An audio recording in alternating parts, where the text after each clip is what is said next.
Happy Friday and welcome to another episode of Searchlight. I'm John Lorden. Thank you for joining me here today, and thank you for caring about these cases like I do.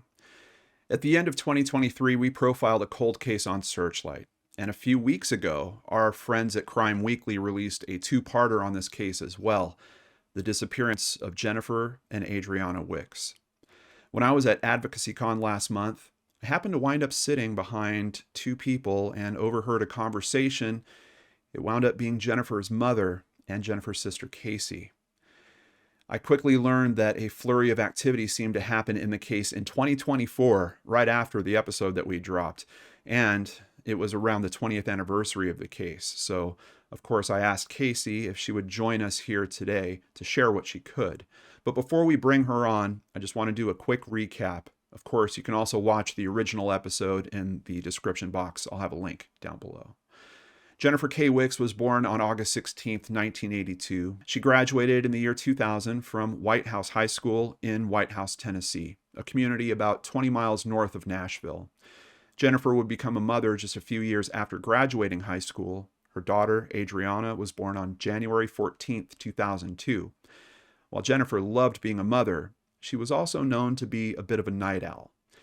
In July of 2003, Jennifer started dating a man named Joey Benton. And before long, the two had decided to move in together.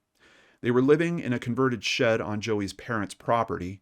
Jennifer had no cell phone, but would use the landline in the main house on the property to keep in touch with her family. Her mother, Kathy Nail, remembers that the young couple had a turbulent relationship.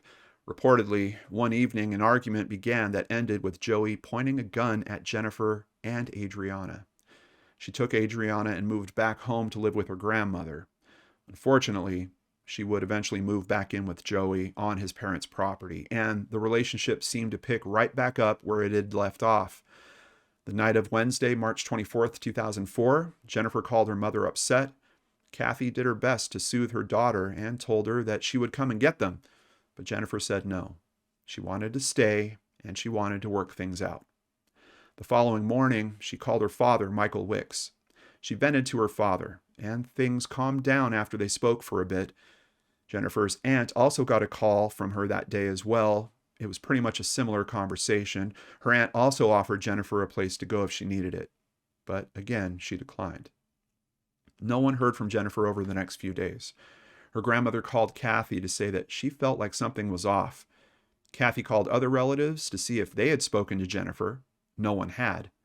Joey claimed that on the 25th, Jennifer left their house with a friend that he didn't know, and she had never returned. Kathy called the police and reported Jennifer missing.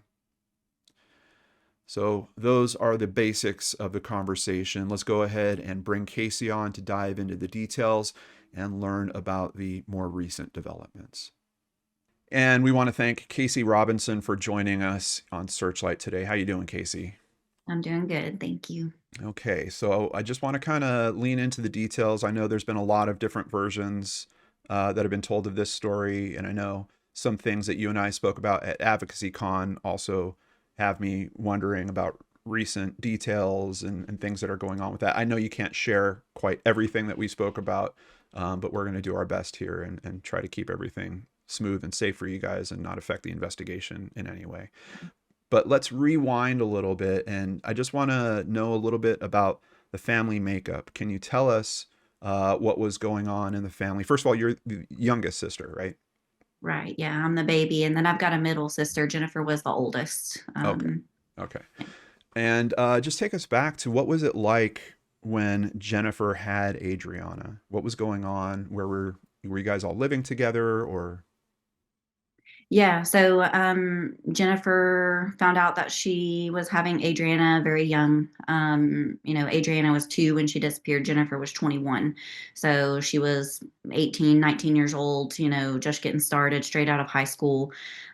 We all still lived at home. Jennifer was very dependent, is how I would describe her. She wasn't like the one who was going to go to college and move out immediately across the country. We were just a very small town, close knit family where everyone kind of stays right there, and you go to your grandparents' house on Sunday to eat dinner every week or multiple times a week. But Me, my middle sister, and Jennifer lived at home with mom and my stepdad at the time. And when she found out she was pregnant with Adrianna, at first, obviously, it was a shock.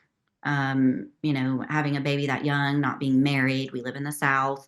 It's kind of expected down here to do things a certain way. Yeah. Um, and whenever we found out, we were just all shocked. And then that shock turned into like, okay, we're going to do this, Hmm. kind of like a couple finding out they're going to have a baby and they're shocked. That's how our whole family reacted. It's like, okay, let's do this. And we're going to do this all together. And we're all going to support, Jennifer and Adrianna. And there was no giving the baby up. There was none of that talk. It was, we're doing this.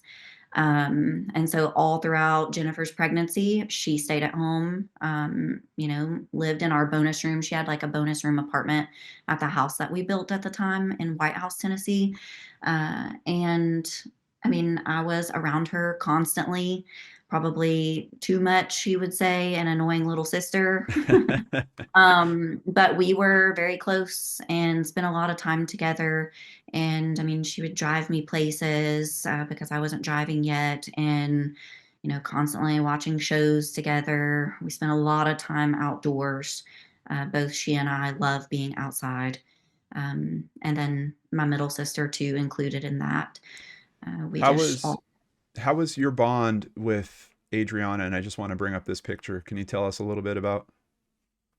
Yeah. I don't, we don't have very many photos, and I don't, look at them every single day of my life. But just when the photos flash up like that, it just kind of hits me because that's me. And like, I know how I felt in that moment looking at that tiny, precious baby that we just brought home from the hospital. And I say we like she's mine. I spent so much time with Adrianna whenever she came home from the hospital. Like I said, we were kind of one unit helping Jennifer into motherhood. And my sister worked and didn't have her own vehicle, but she would work like second and third shift jobs. So whenever my mom got home from her full time job during the day shift, my sister would say, okay, here's what I've done for Adrianna today. Can y'all do this, this, and this? So, I mean, I would bathe her, change her diapers as a 13-year-old girl, um, put an infant to sleep in the middle of the night with her, waking up multiple times because infants don't sleep throughout the night. Like that was what I was doing as a 13-year-old girl. So I would say that my bond was just the strongest, most emotional connection with Adriana that it could possibly be, me not being her mom. Yeah, absolutely. And it just sounds like you had a really special family situation, which I Yeah. know happens sometimes, especially when there's young pregnancies. The whole family can really rally around and support that. And it's nice to have those types of happy memories to look to with the situation that we're faced with now. Yeah, it Um, really is. so what, well, first of all, I wanted to ask, was there a father in the picture? Do we know anything about dad in this? So at the time, whenever Jennifer found out she was pregnant, she had been dating a few people at the time, like not settled down and in a long term relationship with anyone, hadn't been in a long relationship, and there was no expectation of who the dad might have been. I mean, Okay. she had an idea. There was two people. So when I say a few, I just mean two. And we assumed whenever Adriana was born, because she came out with the darkest head of hair, like my hair is right now. Hmm. But she came out with super dark hair and super dark skin tone. And so she almost looked like a little mixed baby. And Okay. there was a guy that my sister was dating at the time. His name was Charles. He was there whenever Adriana was born in the hospital, and we automatically, everyone was like, she looks just like him. Until she got older, her skin kind of got more fair like mine, and her hair color turned more like mine in that photo that you shared. So it's more of like a chestnut brown. So babies look different when they're first born, but that's who at the time we thought was Adriana's dad, was Okay. Charles. And that was never cleared up, really. Um, Before Jennifer and Adriana went missing, there were like Jennifer never really asked him for child support or anything like that, but him thinking that, yeah, that's probably my baby, he wanted to contribute. Oh, wow. And there was something that happened, and he would give her, $50 here and there, or diapers or whatever. He was present, Yeah. but not in a custody type situation. Jennifer had Adriana full time, and just he would see her and try to help. But there was a point in time whenever something happened in the courts. I don't know if it was just something specific with him related, but they ended up doing a paternity test. And that's whenever they found out. This happened in 2003, just before Jennifer and Adriana disappeared, Mhm. that he found out Adriana wasn't his. And Oh. so that's whenever we ultimately found out who her dad was. And did it wind up being number two, the other person that? Yeah. Oh, okay. Yeah, Okay. it did. And, also a situation where Jennifer was going to have full custody, but he wanted to be present. He wanted to see her as much as he possibly could. And as Adriana, got older, it was obvious he was her dad. Gotcha. She looked just like him. And so it kind of was like, yeah, it's probably the case that you're her dad, but let's get a paternity test. And so they were actually in the process of doing that when Jennifer and Adriana disappeared. There were results pending that they had submitted and just hadn't paid for to get the copy of the results yet. Okay. Okay. But did you eventually get the results? Yeah. Yeah. Yeah. After the girls disappeared, he and my mom worked together to get those results, and it came back that he was her dad. Yeah. Yeah. And his name is Billy. Okay. Okay. Um, so I just want to ask, what type of sisters were you? Because that could be a very different thing. Sometimes sisters get along, sometimes they don't. Like, do you have a lot of good memories with Jennifer? I'll be honest, I don't have a lot of memories. Whenever this happened, I mean, I was still a teenage girl. And then my other sister, we're all 2 years apart. So 2.5. So my other sister's 2 years older than me, and then Jennifer's 2 years older than her. Right. Because we're so close in range, I mean, we fight like cats and dogs, but you don't mess with my sister. Only I can do that, right? Yeah. So we were all very close, and Jennifer has three other sisters as well on her dad's side. Oh, okay. And they live about an hour from Nashville, an hour south of Springfield, where the girls disappeared from. And she was very close with them too, just not as close because she lived with us. And my mom had, primary custody, but she saw them all the time. Jennifer was extremely close with all of us, talked to all of us on a regular basis, shared things with us, boyfriends, clothes, makeup, Yeah. everything. We were just that close. Yeah. Yeah. Uh, so in terms of sharing information about boyfriends, when's the first time that you hear about Joey? First time that I heard about him, my mom had transferred to Las Vegas in 2003, early 2003. Jennifer and Adriana and my other sister Heather stayed here in Middle Tennessee in Springfield, or Robertson County. And they stayed just because my middle sister was graduating high school, and she was like, I'm just going to stay with my grandma. And they were old enough, I was still just beginning high school. So I went with mom. We moved to Nevada in Las Vegas. Yeah. And so we took a job out there in Jennifer and Adriana. That's whenever she met Joey, the summer of 2003, through my cousin. And he was a friend of my cousin, and Jennifer and Adriana came to visit us in Las Vegas. Those are some of the most prominent memories that I have, and the most vivid, memories that I can recall are their visit to Las Vegas. And it could just be because we have a lot of photos from, those couple weeks of her visiting, and we have video where all of our other photos are kind of scattered. People didn't take a lot of photos and videos back then. Hmm. So we don't have a ton, and that could be why. But that's the first time that I heard about Joey. And at that point in time, it was all, you know, a giddy girl crush. I just met this guy, like I really like him, and, just kind of learning about him. And I mean, being 4.5 years younger than her, I didn't get like any of those kind of details, Sure. Sure. because she's more of an adult than me. But, my mom started to learn a lot about him and his family and how they met and everything. And it seemed good at first. Okay. I want to warn you because I'm bringing up a picture, but it's a picture of Okay. Joey. I feel bad about popping that last one on you, so I just want to make sure It's you know when okay. they're coming up. Yeah, Um, so I don't think I understood this. So this relationship is fairly short, right? Like, very. is it even? Does it hit a year? No, it does not hit a year. They disappeared. So she met Joey in July 2003. So what is that, 9 months? Yeah. Wow. Wow. So initial impressions are, I mean, you're a bit younger. You're not getting all the details, but just kind of giddy in love. Um, what was the catalyst for her to move onto his family's property? What was the reasoning for that? So in the fall of 2003, we were still in Vegas. Jennifer and Adriana visited in the summer and then went home. And she was kind of bouncing between, not like every night living here and living in a different place, but she had a room set up at my Aunt Lisa's house, who's my mom's sister. Hmm. And her son, Jeffrey, is the one who introduced Joey to Jennifer because they're best friends at the time.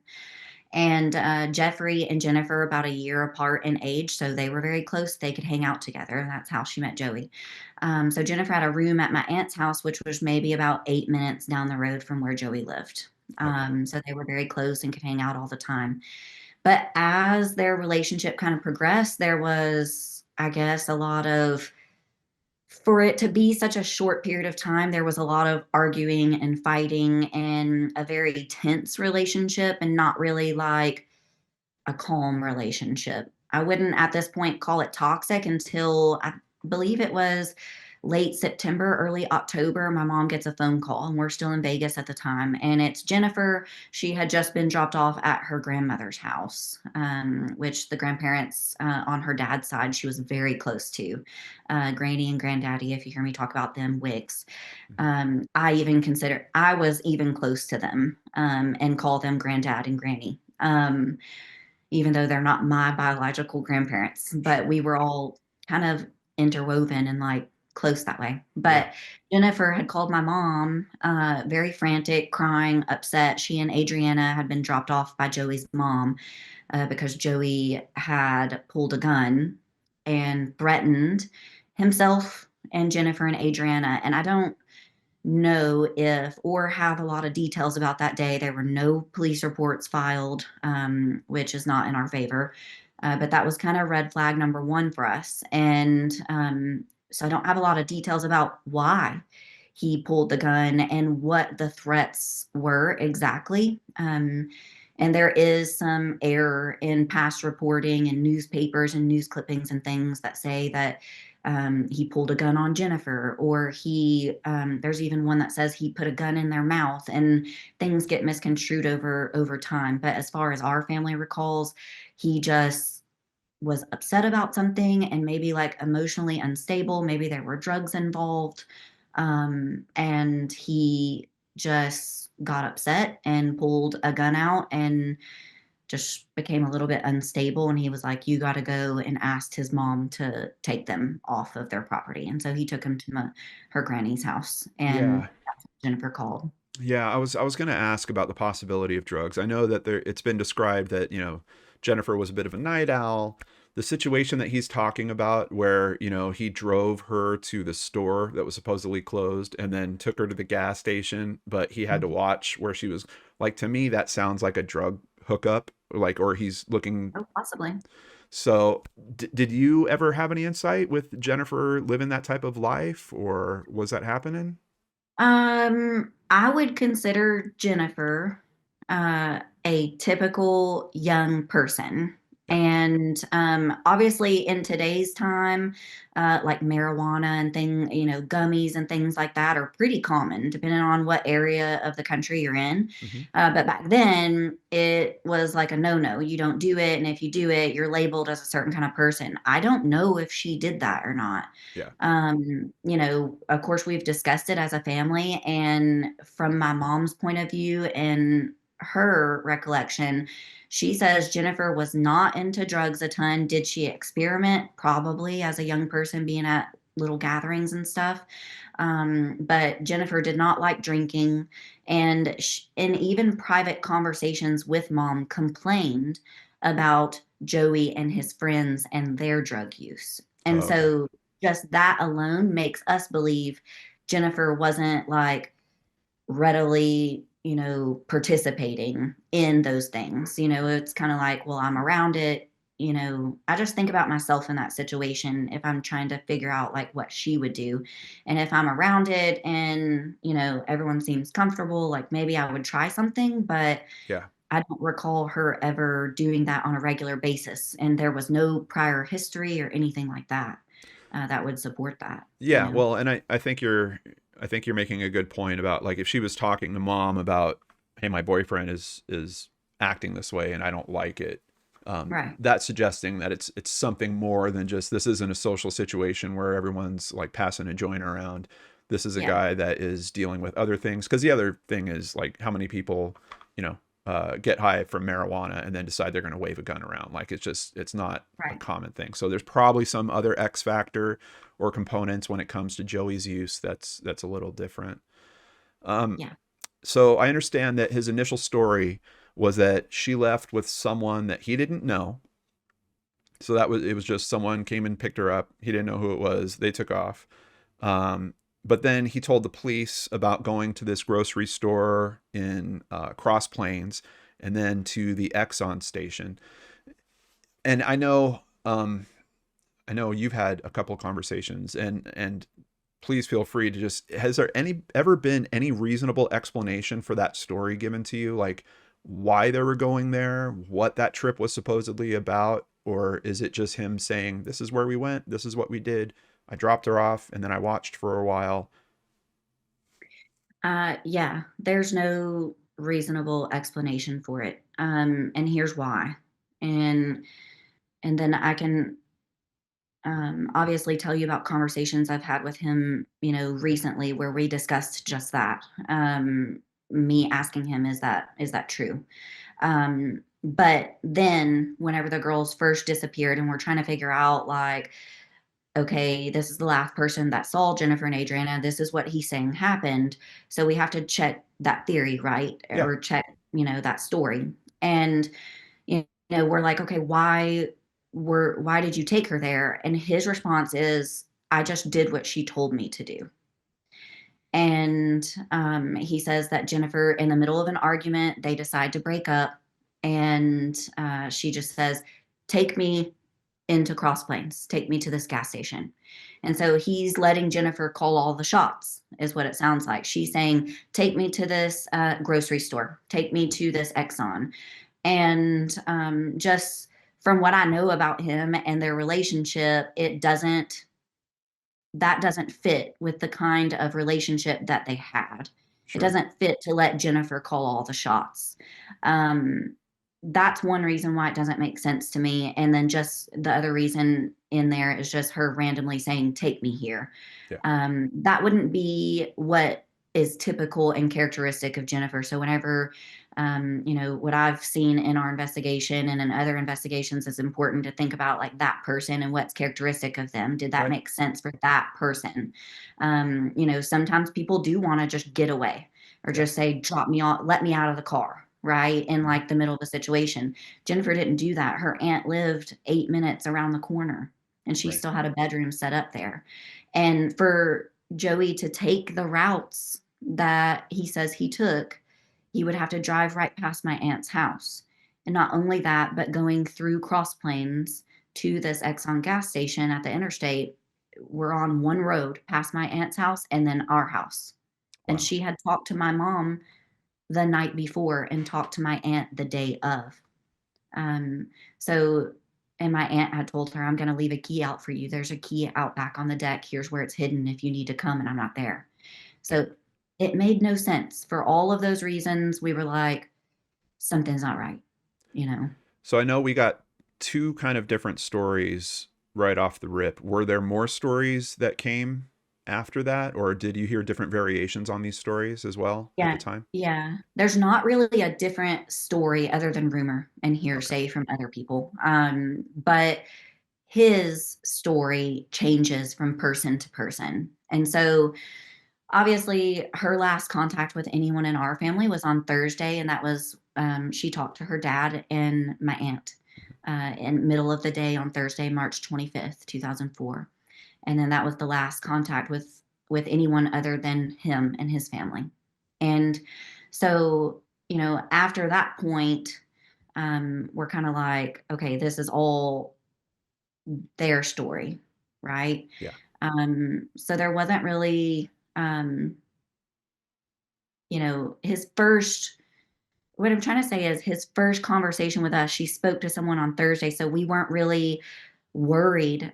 My mom wasn't worried, even though she talked to her on Wednesday. My mom wasn't worried she didn't hear from her on Thursday Right. because someone had talked to her that day. On Friday, my mom started to get worried because she's like, okay, Jennifer said she would call and there was fighting in the house.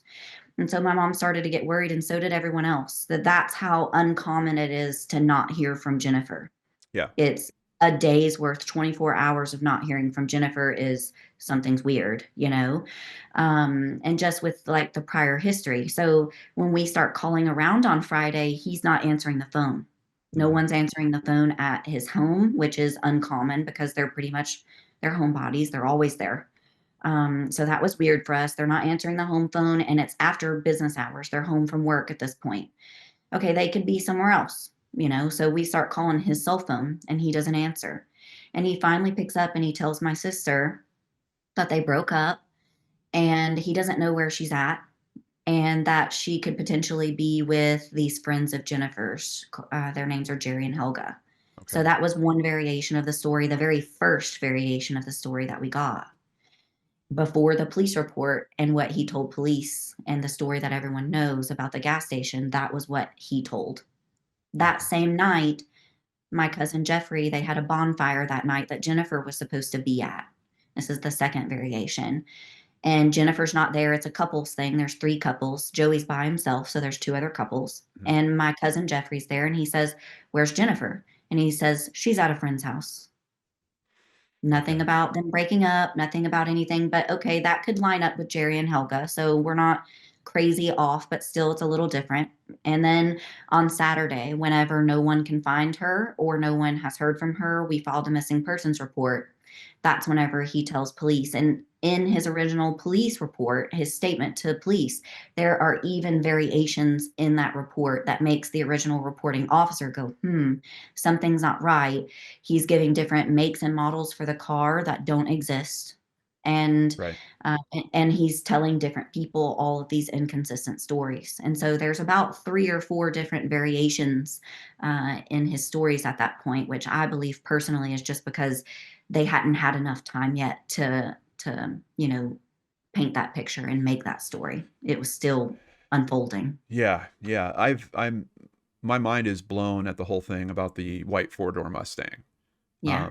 And I don't know, anyone that knows anything about Mustangs to even call up that it would be a Mustang. Like you know that they don't have four doors. So it's just Mhm. such a strange detail.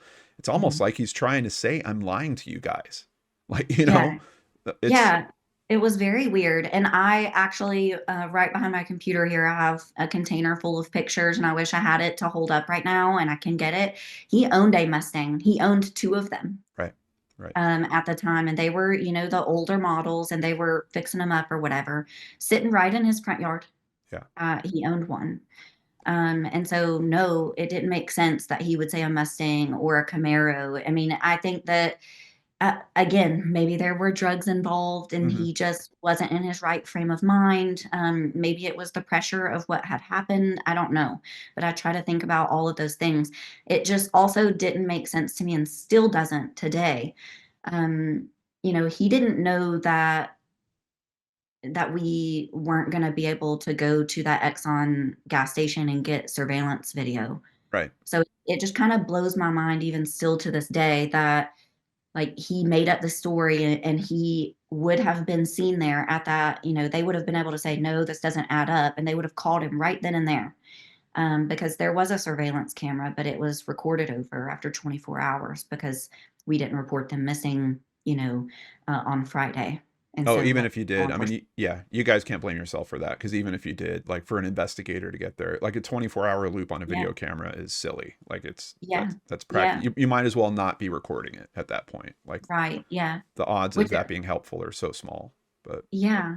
And it's a small town, surveillance equipment back then. I mean, it costs a lot of money. Like things that I've thought about are just like, okay, maybe it wasn't even pointing the direction, but he, says they pulled right up and he let him out and he went across the street and waited. yeah, yeah, And conveniently in his story, he goes across the street and waits to make sure she's getting picked up to make himself, this compassionate, oh, he's a white knight all of a sudden. Yeah, yeah, yeah. but And this is on just the day that she breaks up with him. yes, The person just broke up with me. I'm gonna drive them around to all these places and then make sure she's okay, even though she's breaking up with me. Like that's just the logic right. doesn't hold up. It doesn't. So all of these things are like making us go, this doesn't make sense. I'll be honest with you, if especially back whenever I'm a young 20-something-year-old and hot-headed, or whatever, and I get into a breakup with my boyfriend and I'm mad at him. I'm not taking him anywhere. I don't Yeah. care. Have someone come pick you up. I'm not your friend at this point. We're mad at each Right. other. Right. And so it didn't make sense. And then also just the history of their relationship and how there was isolation there, and there was just kind of control over when you can use my phone, when I take you where to see who.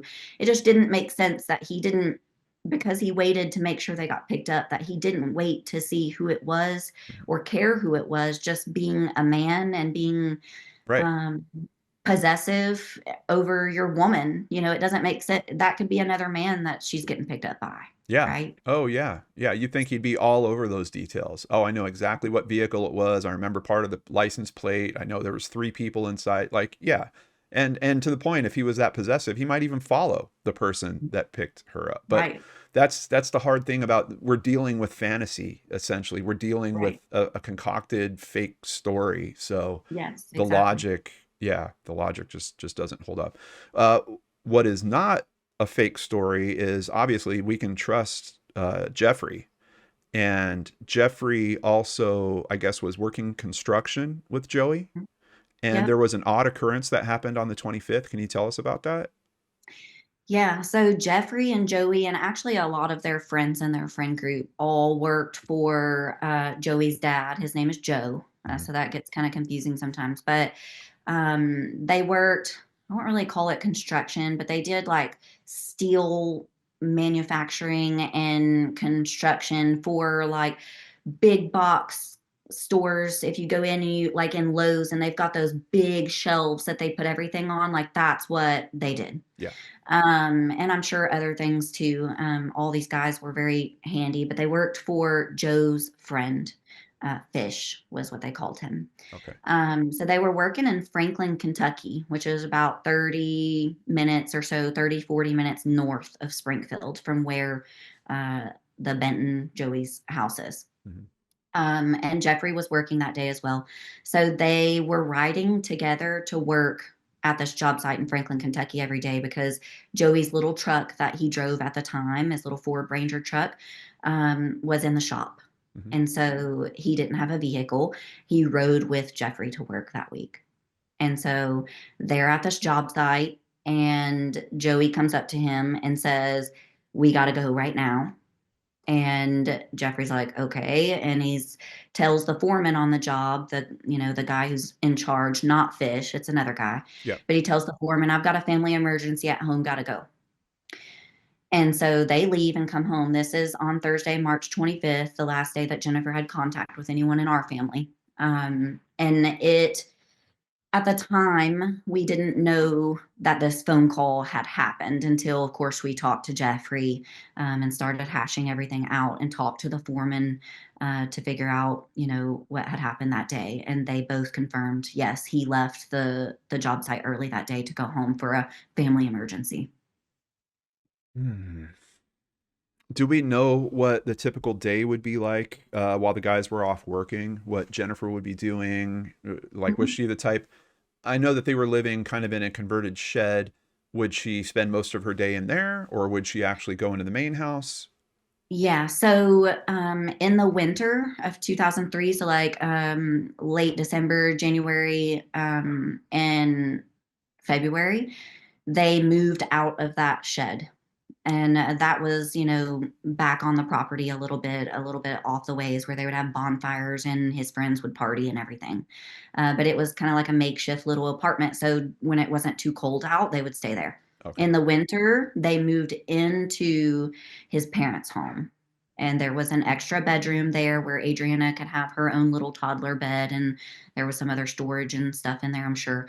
And then Jennifer and Joey shared a room, and then his parents shared a room. So the typical day for Jennifer was she was in their home, in his parents' home. Joey's obviously not there, confirmed at work that day. Joe did not work at the time. He worked for himself, these odd and in construction jobs, and then on their family's property and doing things for their family, Yep. like starting to build a cabin that they built at the time the girls disappeared, like their primary residence they live in today. He built.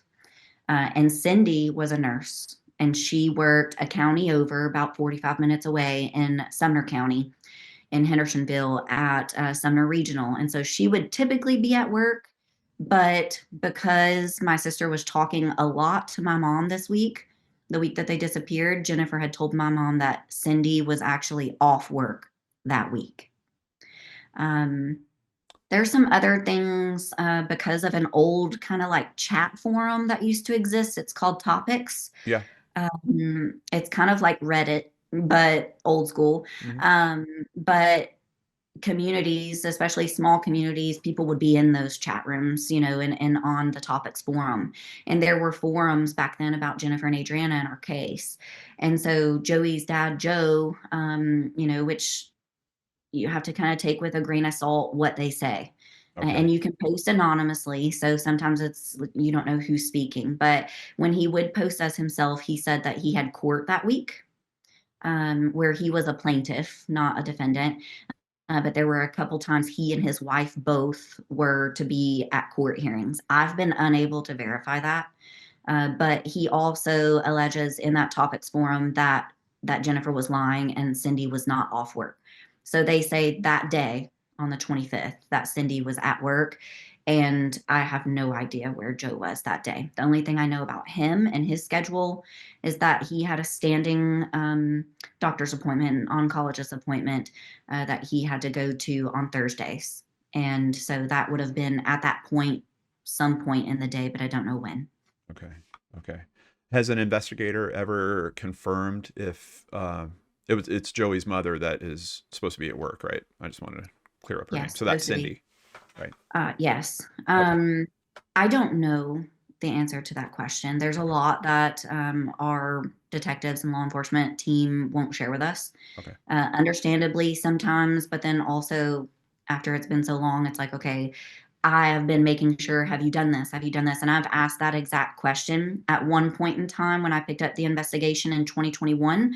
I was told yes, they confirmed she was at work. And then later, in more recent times, I've been told that that's not true Okay. by a different detective.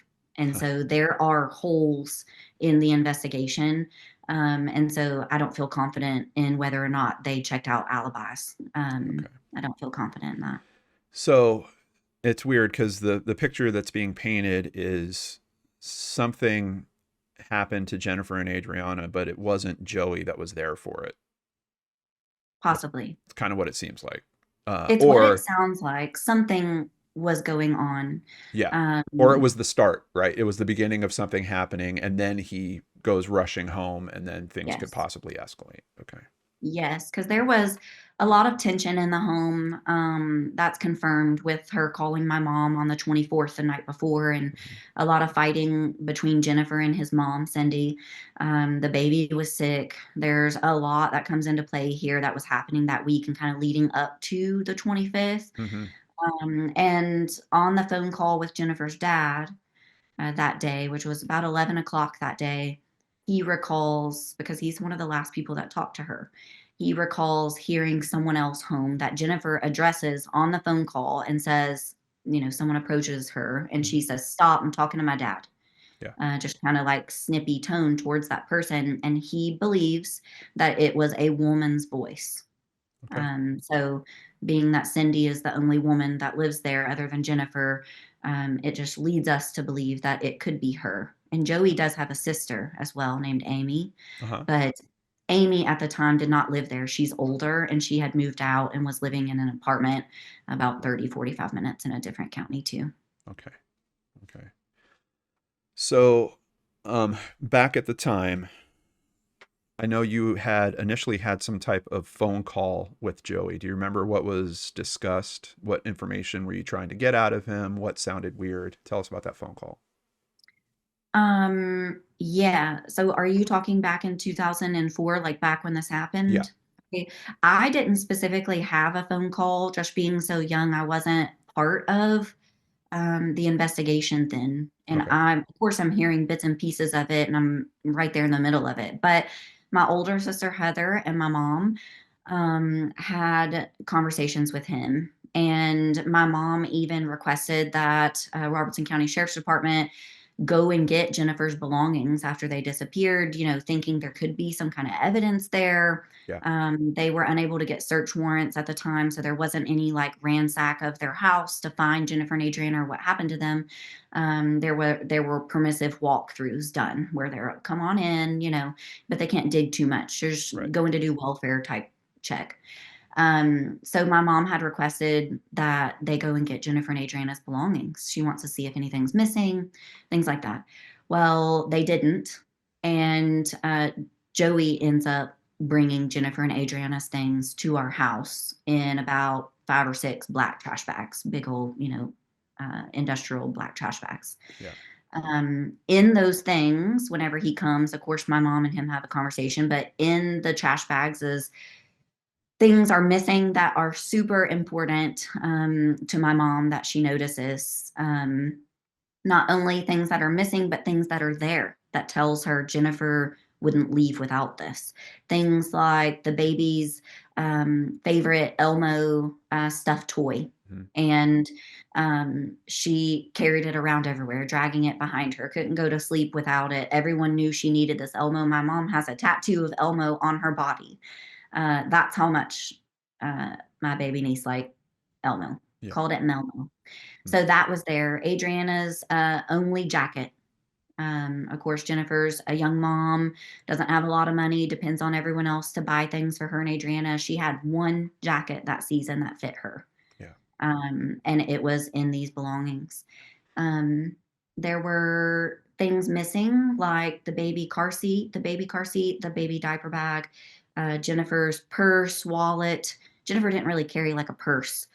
She used the diaper bag and just put her wallet down in there. Yeah. Um, Jennifer's medicine was there in her belongings that she took on a regular basis. And there were just all of these red flags.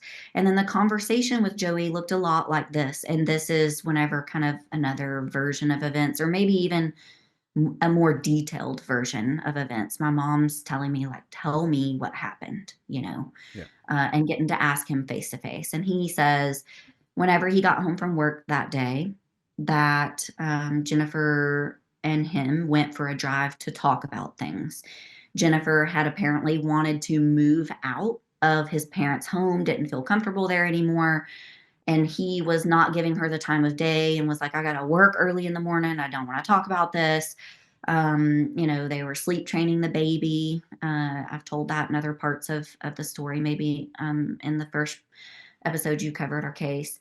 And so he was just like, I am tired. I need to go to bed. I got to be at work early, that sort of thing. And so he didn't give her the time of day, didn't want to move out into the shed because it didn't have any running water or anything and didn't make sense for the baby. So he was pushing to stay in his parents' home. And my sister was uncomfortable there, wanted to leave Yeah. and very upset. And so he says they were upset and, they went for a drive to talk about things, decided on this drive that they would end things. And so they broke up. Okay. And then he says that they drove back to his parents' house and Jennifer refused to get out of the car. And she wouldn't go back into his parents' house. And I don't know if Adriana was in the car with them driving around. And I don't know if Adriana was in the house maybe with his parents while they went around to drive and talk about things. I don't know. Right. But if we're listening to Joey and his story and what he's saying, he says Jennifer refuses to get out of the car. This is the point when she says, take me into Cross Plains. Right. So, and then he says, I took her to the grocery store, I took her to the Exxon. So it kind of connects there. And he Yeah. tells my mom all of the same things.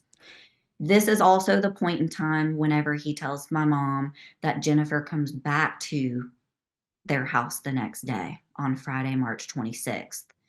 And so he was supposed to be working in Franklin, Kentucky at the same job site, but they finished early Hmm. that week. And so he made it home about midday. He says he's sitting in their living room and Jennifer pulls up to their house without Adrianna driving the same car. Right. So this would be the second time he sees the car. He knows it's the same car, at least to say it's the same car. So he saw it that much. He says Jennifer comes in to grab a few things, a change of clothes, and she asks about her tax refund money. She was getting that $500 tax refund check that for the sole reason of just to get it quicker, Yeah. had it deposited into his family's bank account, his parents' bank account. They were not controlling her money or anything like that. It was her requesting, if I put this here, will y'all give it to me? Yes, sort of thing. So she was there to say, can I get that money and get some of her things? And he said, no, my parents aren't here to give it to you. You'll have to come back. She says, okay, I'll come back tomorrow. And she leaves. He doesn't know what she was there to get, what she took with her. He doesn't ask who she's with, where they're staying, what's going on, or even anything. Doesn't tell my mom they have any conversation. She just gets some things and leaves. Yeah.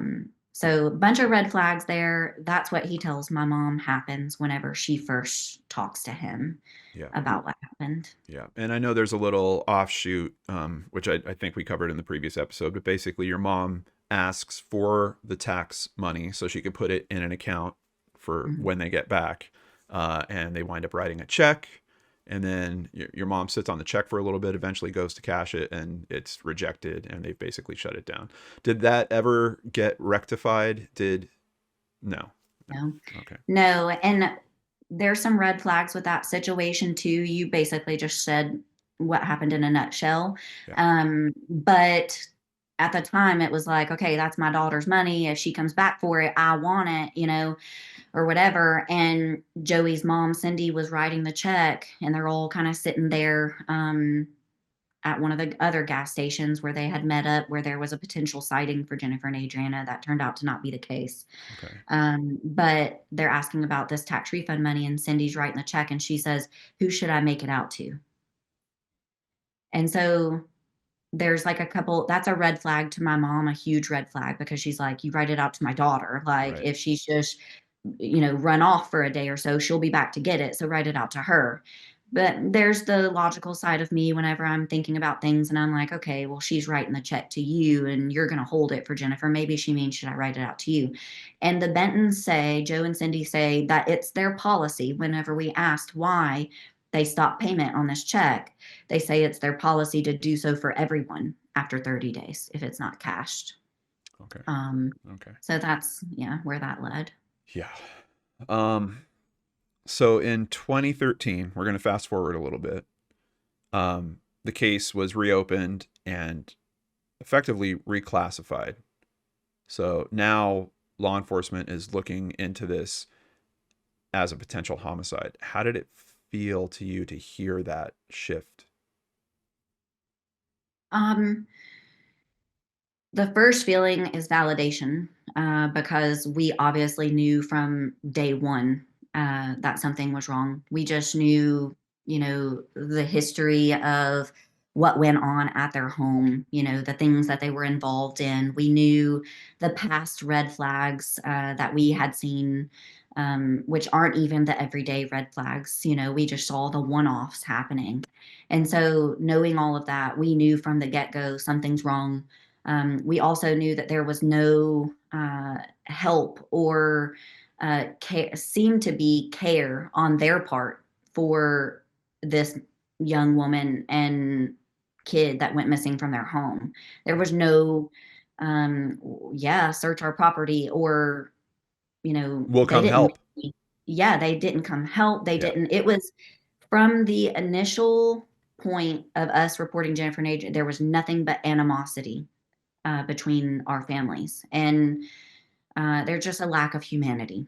And so whenever they listed the case as homicide after, what was that, 2004 to 13, 9 years later, almost 10 years, um, it was validating Yeah. to me and everyone else in our family. We stood up beside the sheriff, Sheriff Holt at the time, Mhm. and our current sheriff to this day that I met with recently was his deputy sheriff, I believe was his title then, standing right next to us. Yeah. And so just hearing that, I don't know, there's a level of heartbreak too behind it. It's kind of makes it real. Yeah. Um, in missing persons cases, especially whenever there's no trail of them whatsoever because no one left that trail or hid it, um, that makes you hold on to hope a little bit more. And everyone likes to talk about hope, but we kind of walk that fine line between we know it in our gut and it doesn't feel right, but we hope we're wrong. And so that day just kind of pushed us a little more over the edge to where, we're not wrong. Our Yeah. gut is wrong. It's effectively a double-edged sword, right? Because in one way you're being validated, and I know your mother worked so hard in terms of trying to get an understanding of this case, and now has Right. effectively kind of handed that off to you. But Yeah. then on the flip side of that, yeah, it is. I hear it all the time about missing persons cases that people feel stuck. They feel like they're in limbo. Well, Mhm.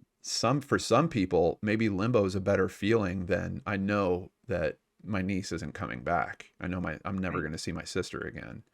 So yeah, I understand that that's got to be rough, kind of on both fronts there. Yeah. Um, so this reclassification happens. Does anything happen around that in terms of investigation? You guys hear any new information or anything?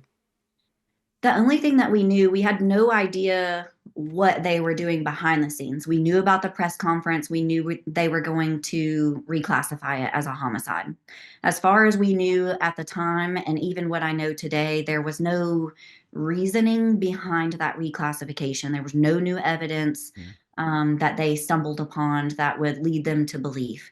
I think that it was just the time that had passed and us pushing to say, no, you need to look at this closer for them to reclassify it. And also, I know that day that, and we didn't know this was happening then, but we knew it after the fact because of things that went down in our family and the way our family has broken apart because of this.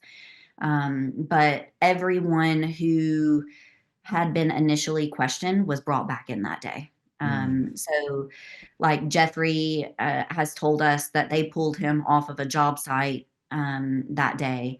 They didn't, arrest him or anything, but they came to his job site and said, "Hey, we're re-questioning everyone, so can you please come into the station?" Yeah. And he did.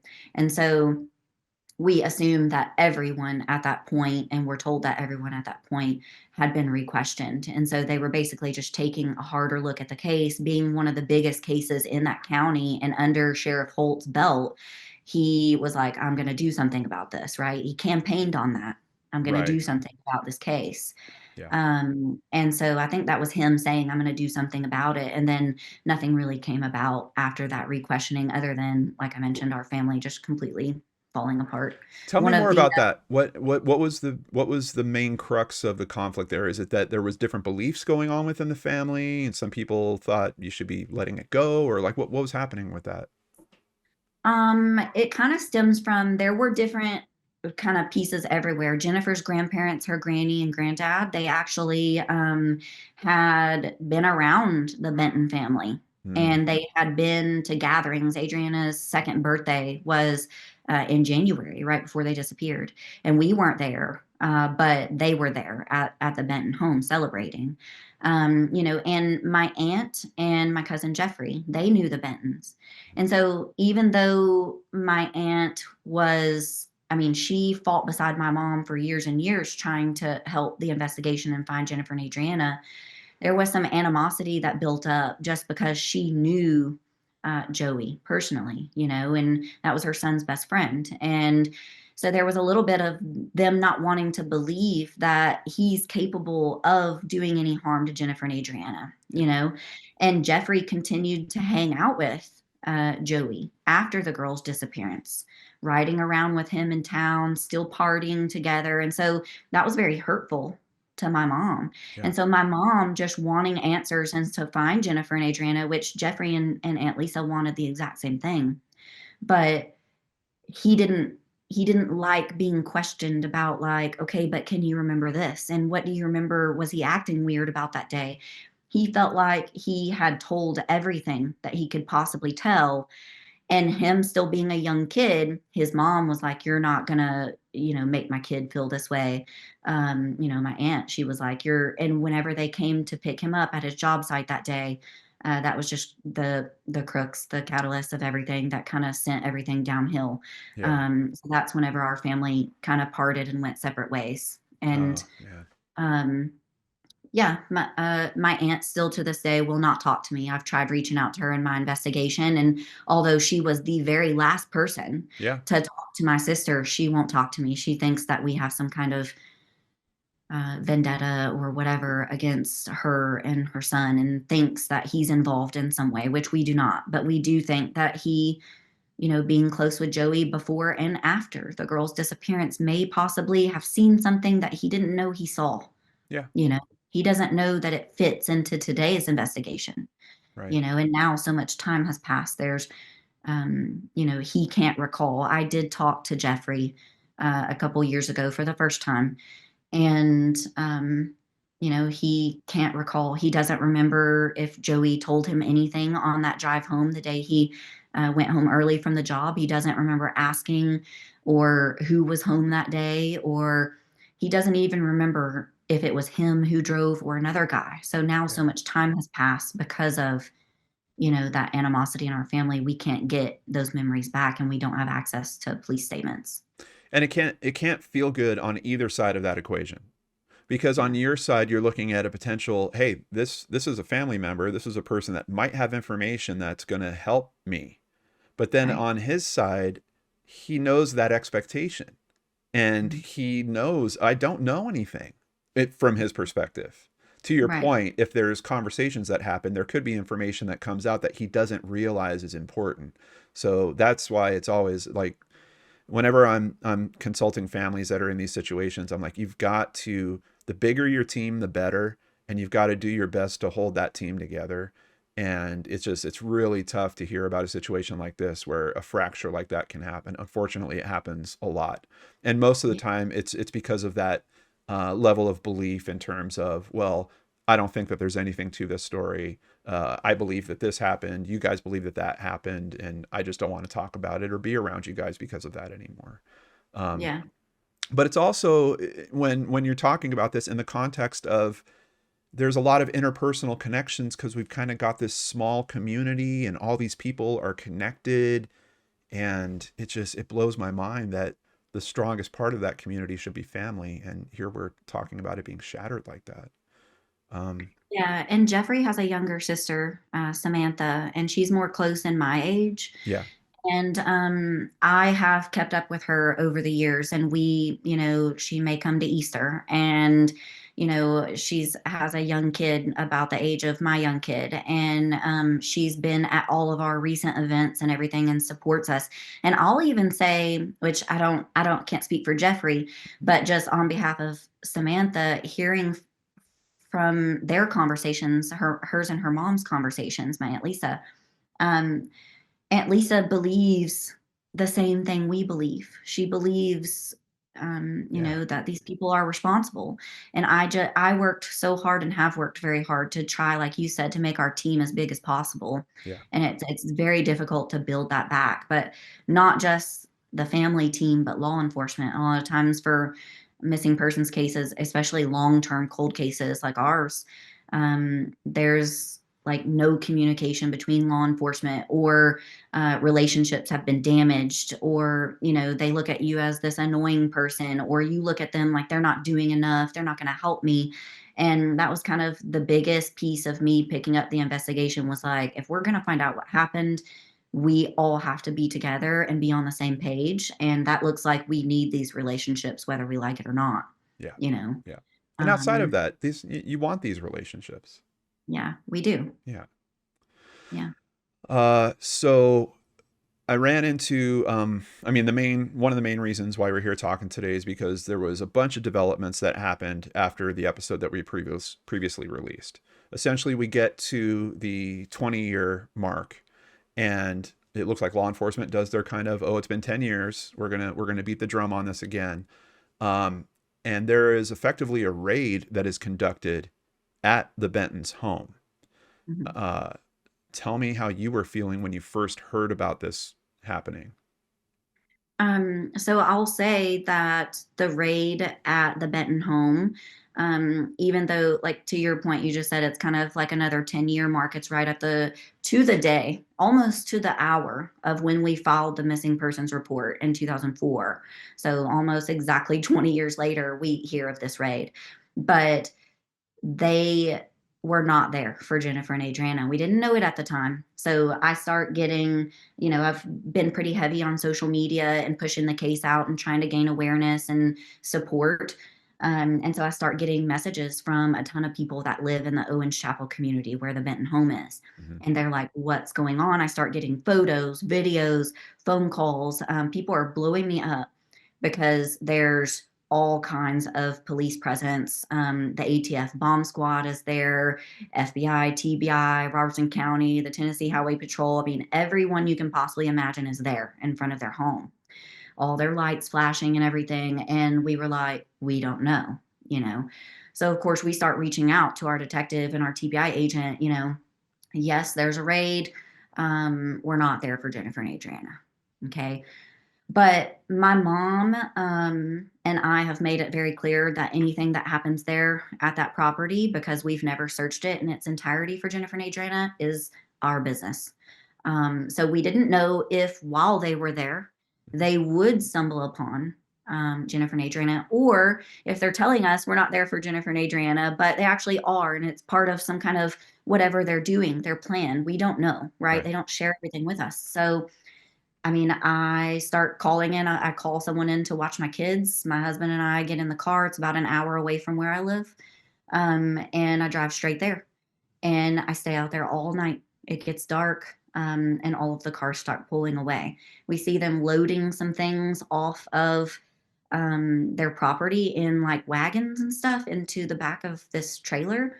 Um, and at this point, we're there with like a bunch of news crews are doing interviews and everything about it.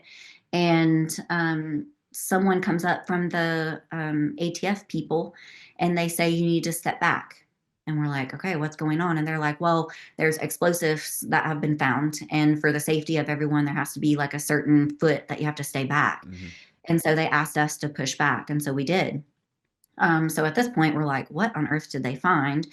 And we have some contacts in town, local reporters and things like that, and journalists. And one of the journalists, after doing some digging, was the one who told us that they had found some explosives at the Benton property, which is not the reason they were there, which I'll tell you the reason they were there. But while they were there, they found these explosives, Yeah. and that they were detonating them at some landfill or something. And I don't know if there's truth to that, but that came from that journalist. Hmm. What we did find out is the reason they were there is because of photos that were found that were turned in to law enforcement. And apparently there was a computer that was turned in. I don't know what all was turned in, but their family members, Joey's sister, Amy, moved into the house that the girls lived in with his parents at the time that they disappeared. And then there was the new cabin that his parents built right next door. So there's two neighboring houses. And so Amy lived in one, and Joey and Joe and Cindy lived in the other. And so now they're all right there together, and they start having tensions between them, and there's family stuff going on. And so one of Joe's family members turned in this computer, and it had images on it that got him a charge of sexual exploitation of a minor. So that day he got that one charge for a photograph. Whenever we got the um, court records from that day that a reporter had given to me, we got court records, and it said it was a 20-year-old photograph of a minor. And so whenever that information was released, everyone started speculating, is it Adrianna?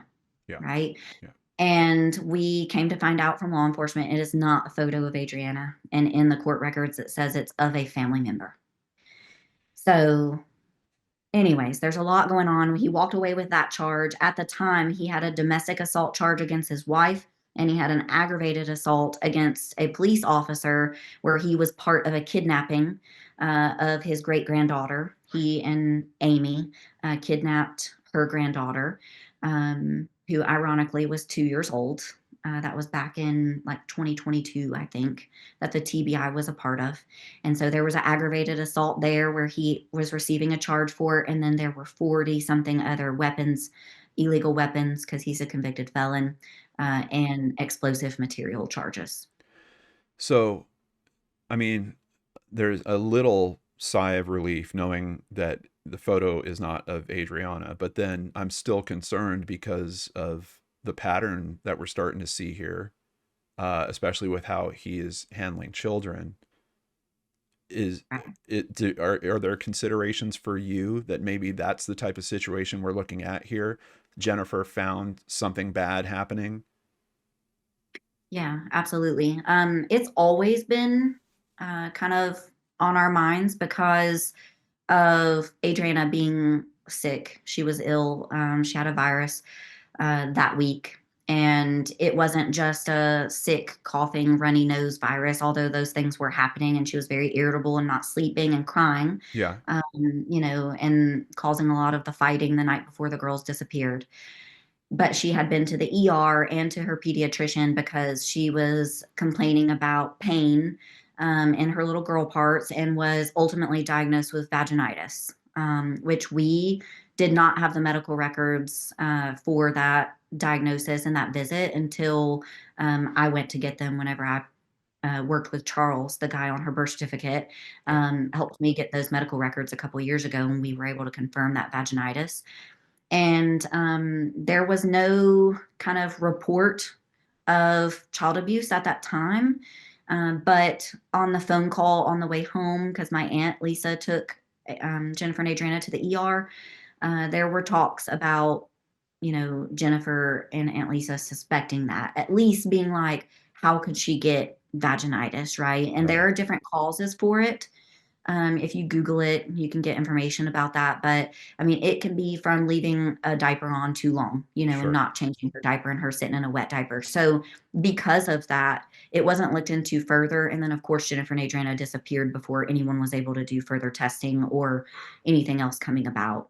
Um, but with this information and this photograph found, and other information that we know about their family's history, Yeah. all of these things are leading us to kind of suspect it, and maybe it's a possible motive. Yeah. You have to consider it. Like you have to. Yeah. Um, do you know what happened with those charges? Are they still pending against Joe Senior or? No, all of the charges were dismissed in October of last year. He had his court hearing, and he had been in jail in Robertson County Jail in, I think, February or March is whenever he actually went in. Yeah. And then he got all of these charges, right? And the person who was supposed to come forward for the sexual exploitation of a minor did not show up, so it was dismissed. Now, that kind of blows my mind a little bit, though, because I know with domestic assault in Tennessee, like the state can pick up the charges. Right. So I'm not understanding that, and no one has been able to explain that to me. And they actually have photographic proof, so I don't understand that or why. And then all of the weapons charges were dismissed except for intent to make explosives. Um, and all of the weapons were returned to the home. That's insane. That's insane. Yes. He's still a convicted felon, right? Like, how did I guess did he say the weapons belong to his son or something? They were under Cindy's name. They were understand. Yeah, Wow. conveniently. Some of them I don't know if they were all returned. I just said Yeah. all, but I know the weapons were returned. And I don't think all of them were registered. And Yeah. so those probably didn't get returned. But the ones that were registered, I know were returned to her. And he actually was let out of jail. He served 1 year's time for that intent to make explosive materials and everything else being dropped. He was let out in early March this year. So he currently has a warrant for his arrest Oh, jeez. for not showing up to his probation meeting. Don't they know where to find him?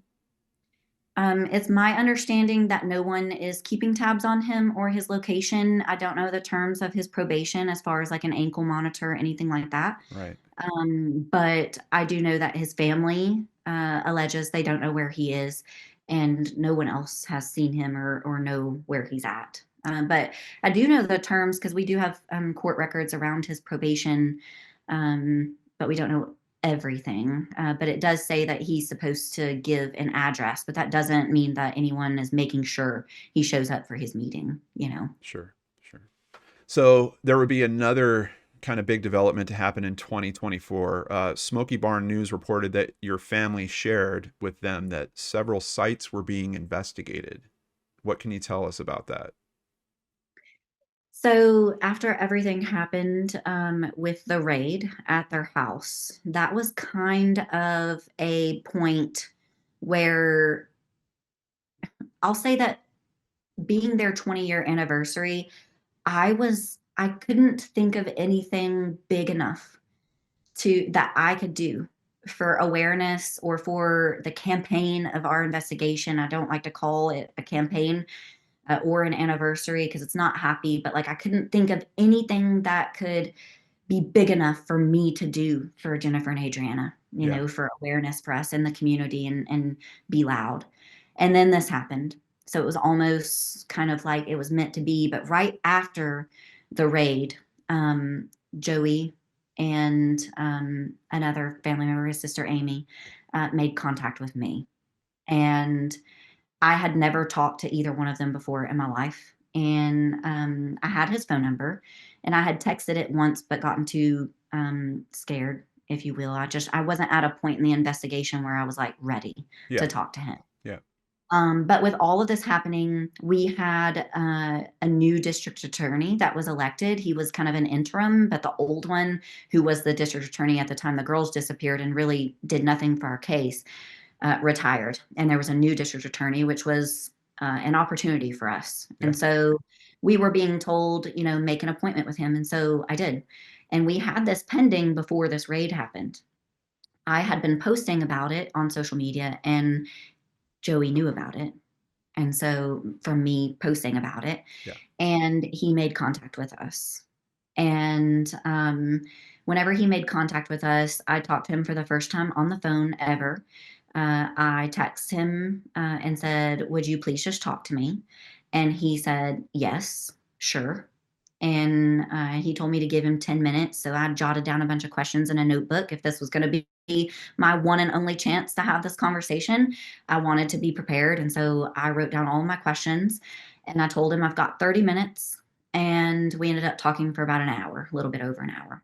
And on this very awkward first conversation with him, I am coming at it from this objective state, right? I'm like, I want to talk to you about Jennifer and Adriana. Mhm. I didn't, get to know her very well because I was so young doing my own thing. And you were the last person that was very close to her and knew the things she was into and what y'all like to do and where'd y'all go on dates. And this is how I approached the conversation. And he was like, yeah, like I can understand that. And he tells me that he loved Jennifer and Adriana very much, that they wanted to get married, that they talked about getting married, and that his dad kind of was like, y'all don't need to get married. Just tell everyone you're married. So that's what they did. Mm. At the time that the girls disappeared, I believe my sister even wore a wedding band, a simple gold wedding band. Yeah. and that was their plan. And so he's telling me all of this, and we get to the point where I'm like, okay, I'm going to ask you the hard questions. I hate to ask this, like, don't want to upset you.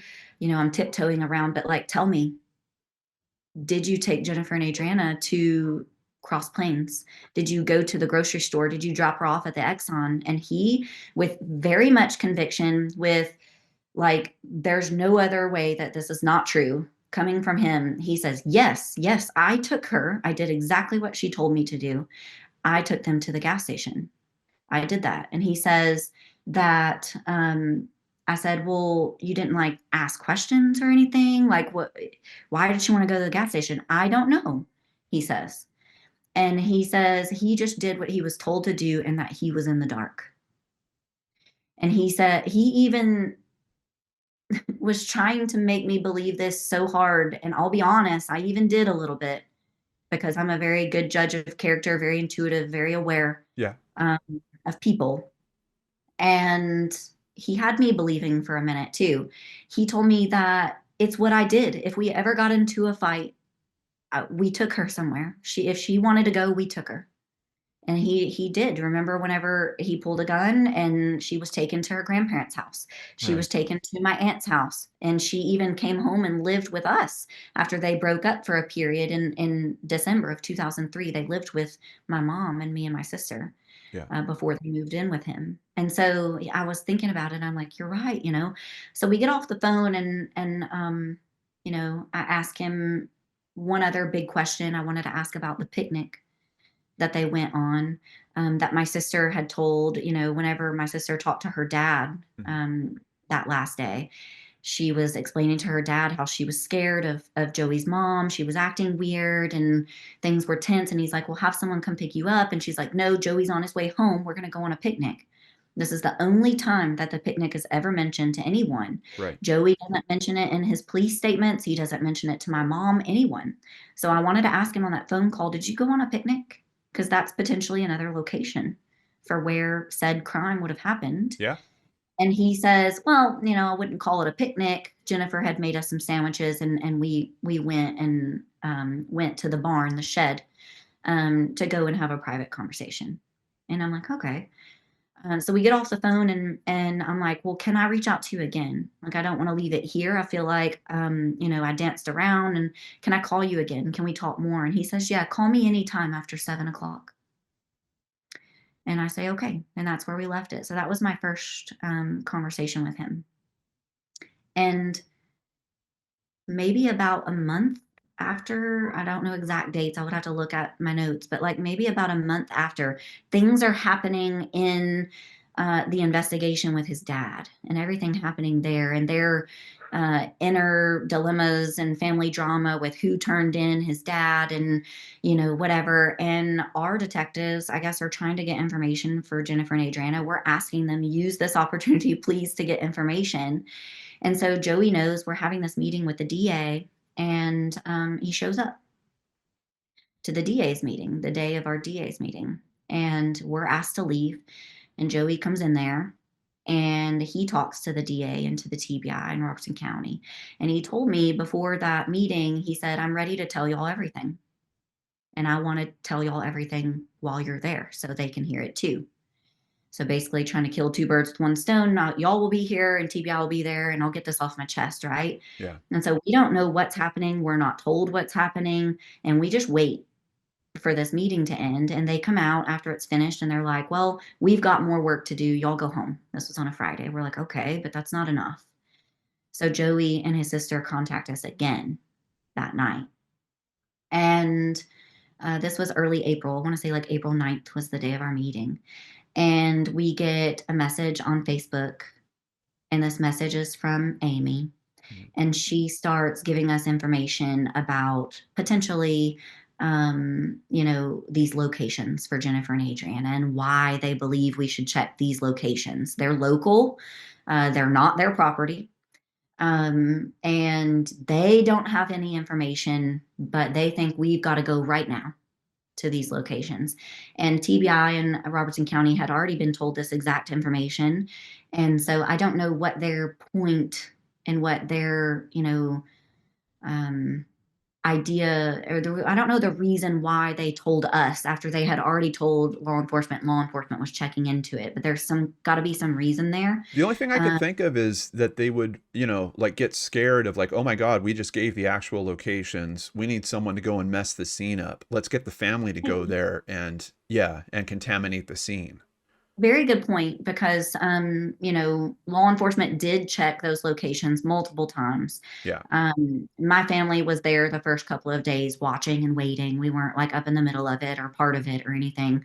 But they checked this location, and Jennifer and Adriana were not found. I want to say they went out there, I mean, I know over 10 times. Wow. And I know to the extent of what they did and the equipment and the resources that they used. And so, will I ever feel confident that the places they've searched for Jennifer and Adriana are enough? I will never. And I've told them it's not enough. Yeah. They feel that it's enough, and or law enforcement does. And so Joey has even said, can't you and your friends go out there and look? So to your point, potentially that was what they were trying to do.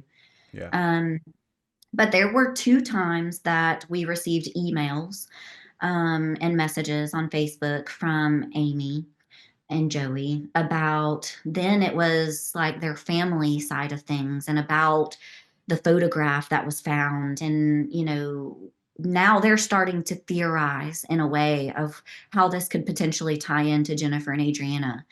And I haven't shared too much about what they're saying happened or the exact location and things like that, just to protect the investigation. Yeah. But it was just an interesting time for them to be kind of teaming up with us or appearing to be teaming up with us.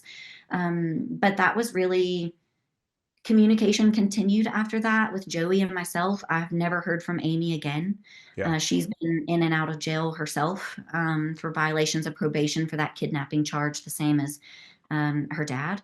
Hmm. But Joey and I have talked on and off about different things, and he, you know, has said, these locations should be checked. And he says they're not here on his property. And we have some pretty serious conversations, and sometimes they get pretty heated. And it looks like, I don't believe you're telling me everything. Yeah. And after those emails, he agreed to meet with my mom, which is probably the biggest lead and piece of information in our case in 20 years.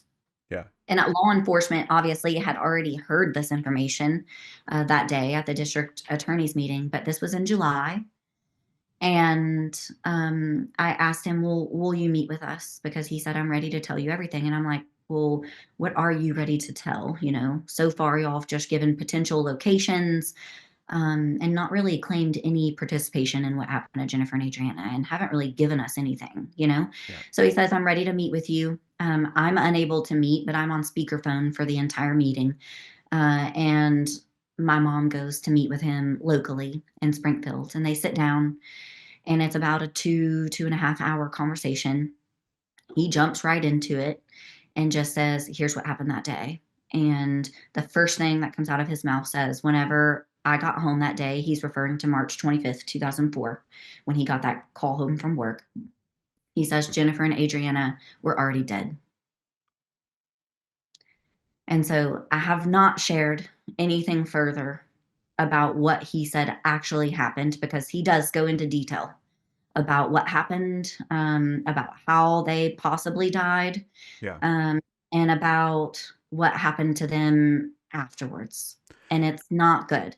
It's awful. It's awful things for anyone to hear, especially my mom. I don't know how she sat across from him keeping her cool like she did, Yeah. to hear those things about your child. And there was an extreme lack of remorse on his part. There was no apology, um, nothing. And Wow. he and I have talked about that as well. And so after that day, that's where things left off. And it's almost like he even told me at one point, like, he feels better having told what he told. He feels better now, getting this off of his chest. And I'm like, great, that's good. I'm glad you feel better. But we still don't have Jennifer and Adriana, and the things that you told us don't add up. They don't make sense. They're likely not true. And the locations that you all gave did not lead us to them. We still Yeah. have nothing. Um, and Yeah, the thing, isn't there some other places where he can make the rubber meet the road? Like where isn't there an item or a room or you something that would can be think, tested forensically? Like prove it out. Like if he really right, wants to be helpful, do it. right. And that's what I've told him and what I think law enforcement has told him. And he just says on that day in that 2 hour conversation, I led the conversation quite a bit because my mom's sitting right there. Her nerves are a little, and I just tell him, I'm like, if what you're saying is true, you need to help me. Like Yeah. now's the time. Like it's not my family against your family anymore. Now's the time for you to come forward and help me. I want you to do interviews. I want you to Yeah. come on. I'll stand beside you Yep. and we'll do interviews. And there's no help. I told him, I want on your property. He agreed. He said, you can come here. Yeah, we can talk about that. Of course, there's a lot of reluctance there. Yeah. He told me, he wants to talk to the search people before to know exactly where they're going to be searching and everything. He wants control over it. And that's not how we're going to find Jennifer and Adriana. Yeah. If, you know, it, we've asked him, prove it. And he just says, I've told you what I can tell you. He's not coming off of the pieces of information that actually help, if you will. Do you think that I mean, you're the one that's talking to him. When's the last time you've spoken to him? Yesterday. Do you think that this has become some type of game for him in terms of jerking you guys around, or is there some other component here? Is his memory so fried that he just can't be remembering the truth? What's your gut telling you about these conversations with him? I wrestle with that a lot in my head, because I've already said it once before, and not to toot my own horn, but I'm very intuitive. Yeah. Whenever we're talking to other local people about our investigation, they talk about how smart Joey is, and his friends that knew him at the time talk about his book smarts. Jennifer even told us that he took law courses so he could be, well adept in the law and understand the inner workings and everything. And then his family's smart about computers, and everyone likes to talk about how smart they are. And I like to argue that I'm smarter. And Mhm. I'm not, it's not a competition, but I like to put us on an equal playing field. So it's very difficult for me to feel like he could be pulling one over on me. Yeah. Um, but then I go back to that first phone conversation that we had where he almost got me being like, okay, maybe he's telling the truth. He loved them. And and then the very next time my mom sits down with him, he says, not just kidding, but sarcastically, just kidding. They were dead when I got home. So in my head, I know he's able to do that. Yeah. Yes, because I've already experienced it. And so, yes, it's a game to him. It's almost I can lay out some questions and some thoughts to him, and he will come back and only answer what he wants to answer about those thoughts and questions because he wants to control the conversation. And when it gets too close to, like, okay, you're stepping on, like, if I could say something wrong there, he completely changes the subject. And I don't know what's happening there, but there's some kind of like part of me that feels like he's the only person that can help me. And I don't mean help like he's my friend and he's my teammate. No. No. He's the only one that one is in communication with me Yeah. besides Amy, but I haven't heard from her. His mother is completely silent. She's never made a statement, never been seen publicly. Yeah. Like on the news clips where you can see him and his dad. She's nowhere to be found. Um, it's almost like they hide her in a way and are protecting her in a way. And I've asked him multiple times, can I speak to her? Will she talk to me? I have her phone number and she doesn't respond. And so whenever I'm thinking about like the game that he's playing, like there's most definitely like a manipulation there and a control factor, and but he's my only shot. And I don't like him being my only shot. I think that our law enforcement team, um, just based on like the things going on with his dad and the things that even like Joey has said, I think they can do it and eventually will. I think our current team Yeah. are the people who will do it. And they've told me, like it's not, they're worried about us and him trying to manipulate us and make us relive this trauma, and they care about us in that way.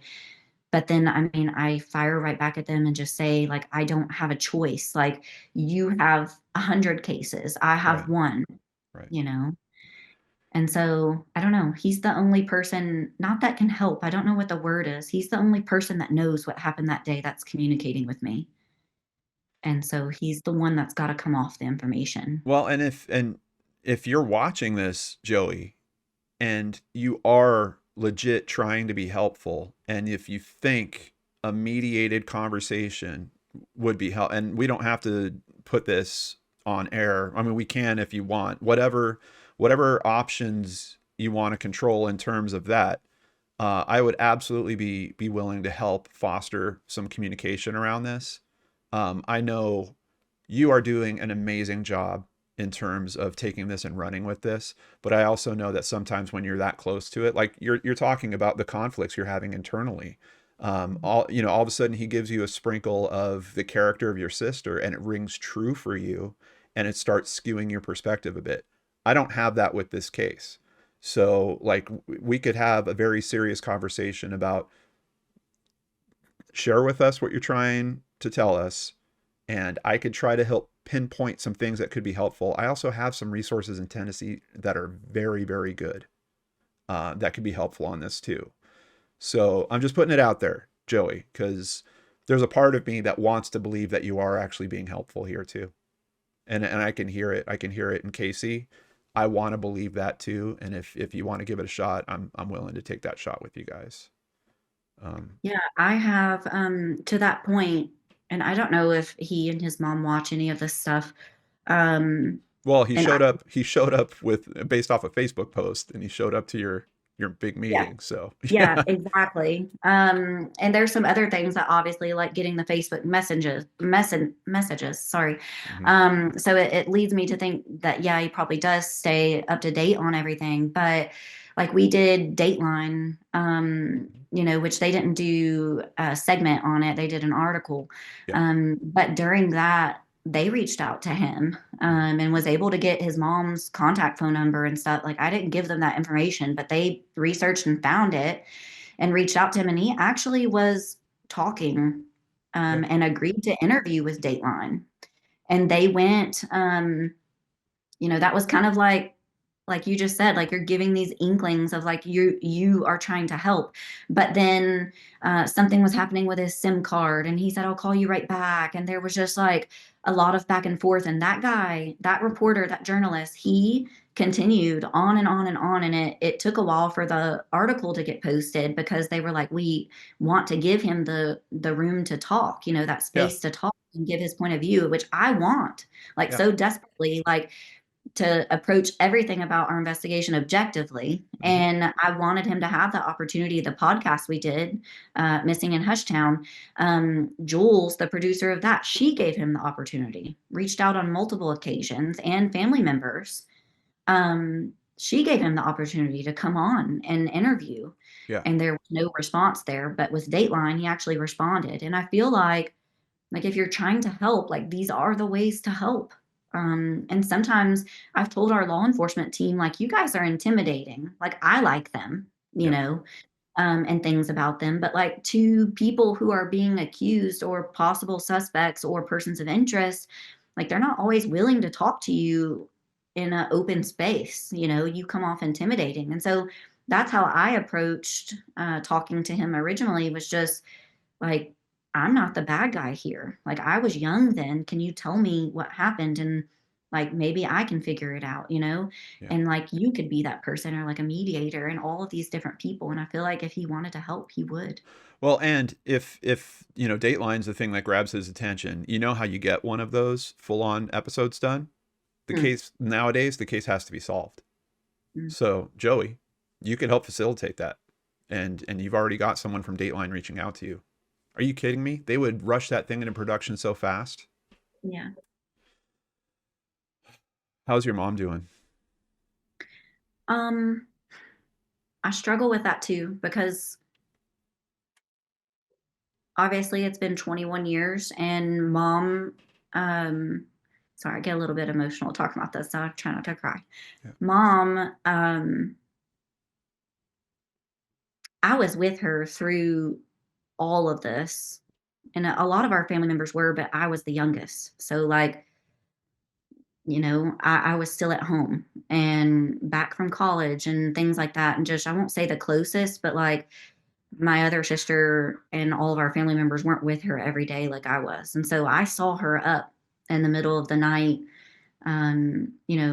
falling asleep on the couch with our porch light on and our front door wide open in case Jennifer came home. I saw her, years after in these online forums typing into the computer. I can just still hear her clicking, which is the most annoying noise to me, but like it's ingrained in my memory of seeing her just in the computer light, on those big old box like Mhm. HP computers or whatever it was, like that was her life. My mom went undercover. She went full-fledged investigator, wigs, going places she shouldn't go that are very dangerous, crossing state lines, chasing leads, calling psychics, dressing up as a pizza delivery person, just to see if my sister's inside of this apartment that she got this lead about. Um, and she shares recently that, my other sister Heather and I sat down with her after she talked to a psychic and went on this chase to find these towns with a certain letter, or the certain name White or something like that. That how we sat her down and said, like, we already lost Jennifer Yeah. and Adrianna, and we don't want to lose you, and kind of asked for her to come back. At that point, as a mom, I don't remember. I have zero memory. I have little flashes of memory, but not memories of my youth at all. Yeah. And so I don't remember doing that, but my mom says that was the turning point for her where she was like, okay, I can still do this and I'll never stop. And she never did. She did motorcycle rides. She did candlelight vigils on Christmas and their birthdays and their anniversary and never stopped.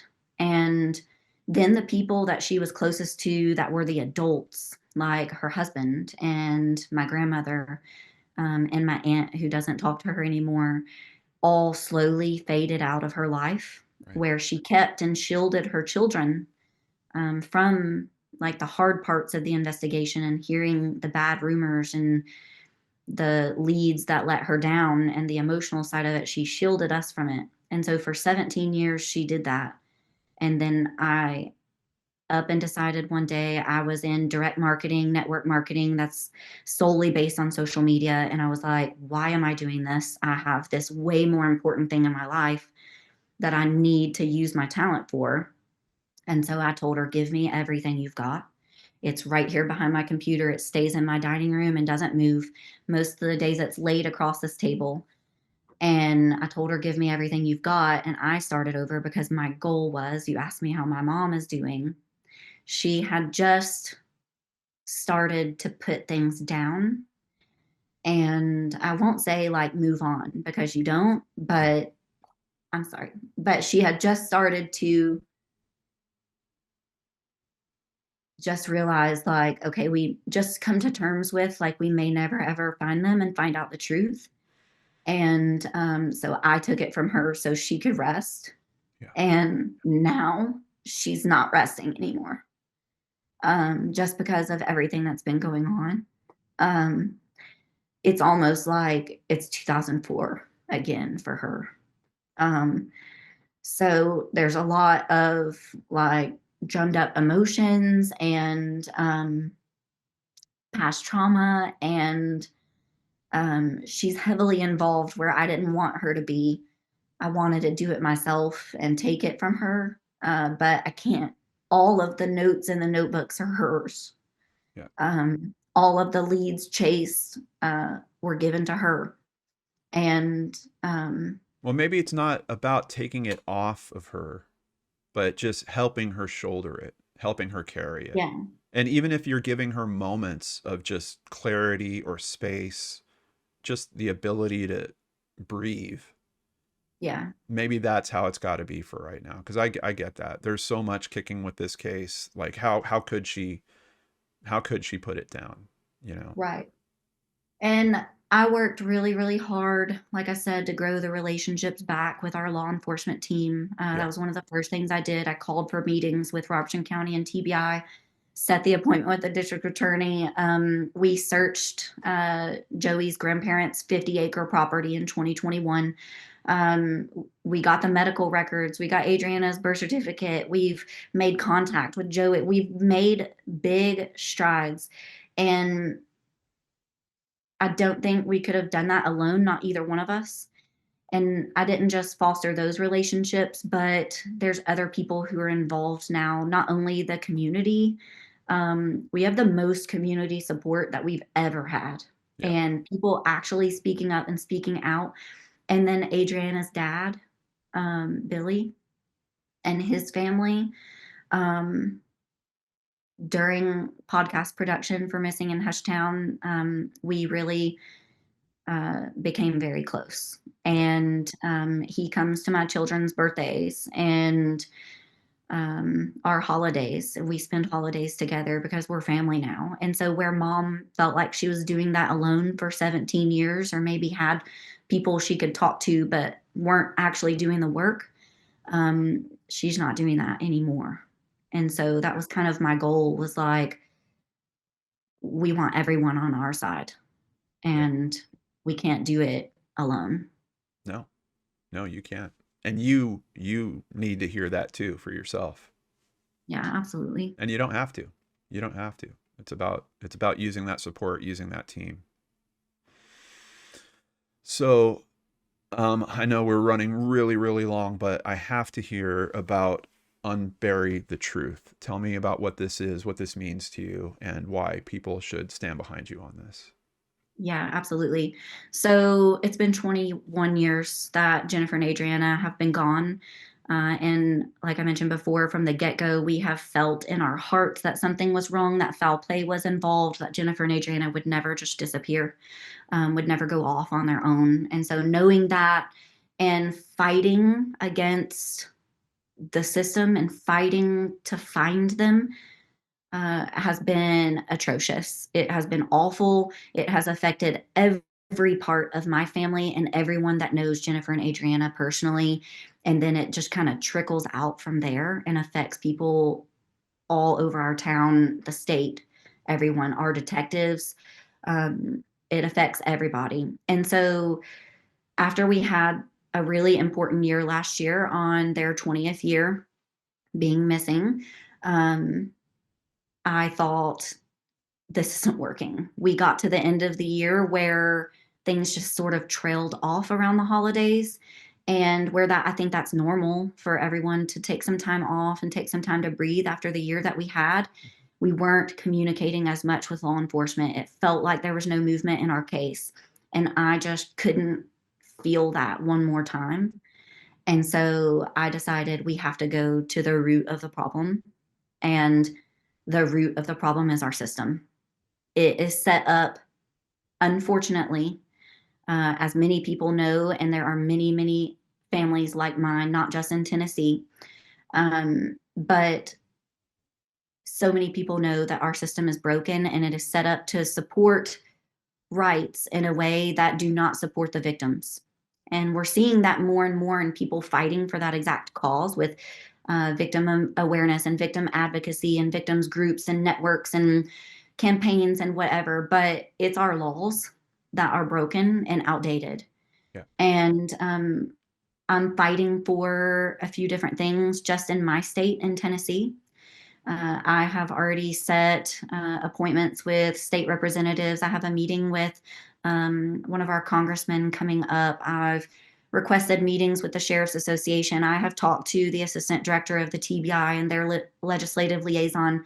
Our sheriff in Robertson County actually sits on the board as VP at the Sheriff's Association in Tennessee. So he's going to connect me with their liaison, because those are the players in the game. they all say they want these changes too. They want to help families like mine, and their hands are tied because they don't have the funding and they don't have the people. And the funding and the people comes from the government. It comes from our governor and our legislators. And so our statistics in Tennessee are continuing to rise. We're number 8 in the country for missing persons cases. Mm. And there are many other different classifications of hidden homicides, is what they're called, suspicious deaths, stage suicides, things like that, all kinds of investigations that need this exact same reform. But I'm focusing on this so we can get our foot in the door. It's got to start somewhere. And so this Unbury the Truth, it's just a play on words that has to do with, a lot of people's remains are buried. Yeah. And so it's a play on words, but so many truths are hidden because of how our laws are written. And it's got to start there. And it starts with search warrant laws. Search warrant laws are a number one thing that I'm fighting for. I understand it's the Constitution, but there are amendments to Constitution. And that's what I'm pushing for. I don't think our statistics would continue to rise if we looked at it from the point of view of we should protect the victim's right to live and their right to safety over this person's right to privacy.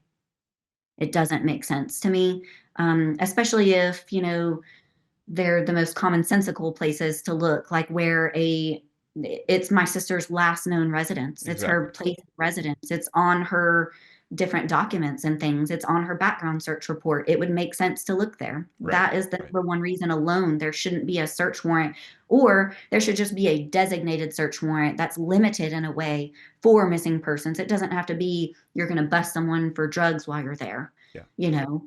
Well, and I So like that that, there's this kind of belief that like, well, but what if she decided to go missing on her own accord? Like it was her choice to do this. I have yeah. now looked into over 400 cases. I can think of 2, 3 maybe where that was the outcome. Like Hmm. to skew the laws in that direction for what is statistically such a low outcome is really short-sighted. You're so And right. yeah, I mean, and I know, and law enforcement, there's nothing they can do about it because they have to follow these Right. laws. So you're finding a great place to strike with that. Yeah, that's the number one thing. Another law, I have 5 things that I'm pushing for right now. Obviously, if I can only get 1 or 2 of them, I'll continue pushing for the other ones and build on that. Yeah. And at Advocacy Con, I met some other families that are fighting for different things that I also believe in. So I want to take what they're doing and apply it here. Yeah. But my kind of approach was I want to speak on behalf of all of these other families, just like mine. So where I've made connections with all of these other families throughout Tennessee, when I write my letters to these lawmakers, I sign it on behalf of this list of 20 something families that I've personally connected with that are long-term cases that are living this nightmare and have lived injustice. And our laws are set up not to protect us and to protect those victims. And so the other 4, and I'm not going to go super deep into them, but statutes of limitation for missing persons cases just doesn't make any sense if you can't locate a person, where you would limit us on a time frame of getting justice, because we have to hold out that hope. It's almost like people are asking us to, or we look suspicious if we don't. Right. But we have to hold out hope. But then if you hold out hope too long and do nothing about it, or say that, they're deceased too early, it's just how that comes into play doesn't make sense. Tennessee doesn't have a clearinghouse for missing persons. There are actually lots of states that don't. There are national clearinghouses. But if you go on TBI's website, who holds the clearinghouse for Tennessee, there are about 40 people that they have up on the website. There are over 900 missing persons cases in Tennessee. So if someone wants to go look up Jennifer and Adrianna, they're not on there. And common people who don't live this life that you and I do, Yeah. and talk about this all the time, they don't know to go to NamUs's website and Right. the National Center for Missing and Exploited Children. They go to law enforcement's website. Yeah. And so that's not supporting us right now. Um, Cold case review and departments, super important, especially in my case, and checks Mhm. and balances. Those two go hand in hand, Yeah. because after a case goes cold, I don't think it's fair for any agency to hold my case, to hold my sister's case, my family's life, and how we've lived for the last 21 years and say we're working on it when we have no idea what they have done. We don't know where they've searched. We don't know what's being done. There are checks and balances in every other part of our lives, including our president, Yeah. and there's none to Yeah. make sure that they are doing their jobs. I hate this term that I'm starting to hear often now, which is the case is open but inactive. Yes, that's Well, ours. yeah, then let's get it in the hands of someone else where it can be open and Yeah. active. Yeah. And some families are really lucky and they get an investigator that comes along after someone retires or gets promoted, and they get this new investigator who really takes the case and really looks deep into it, and that's how they get solved. Yeah. But that's a dime a dozen. There's so many cases out there, and so we've got to get in front of it. And it looks like after so many years, the family should have the right to either view the file, like Lonnie Rogers Mm-hmm. is asking for, Lonnie's Law, to either do that after a certain period of time, or if I feel like I'm not getting the service, if you will, because you work for me, I should be able to hire privately, and Yeah. my private detective or private agency or a higher agency, outside agency, be able to review this case and not take it maybe. Yeah. But you shouldn't be able to hoard it for years and years and say you're working on it. Yeah. It's So very that's true. one. The last one is just victim support and victim liaisons, Mm. which I think Tennessee is working on. But we just need someone that we can call and that can explain things and give us advice and counsel, because no one knows how to go through this. Right. And we do now. Myself and my mom are the biggest resource to anyone who has a family member that goes missing today, because we lived it and Yeah. we're doing it. And there's some people that give up because they can't do it. And so we need someone that we can call that's not the detective. Yeah, and it also makes sense because there's such differences. Like we have so many different police departments and they operate in different ways. So you need experts that are kind of localized as well. It's not enough Right. to be like it'd be nice if you could write a book about, here's the rules nationally for handling this. That wouldn't Right. work because there's so No, it many, wouldn't. yeah, there's so many variations.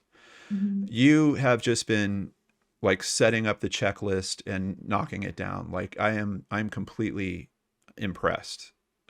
But I know there's something very special you did. I just wanted to bring up this picture. Can you tell us about the mural and what it means to finally have that up?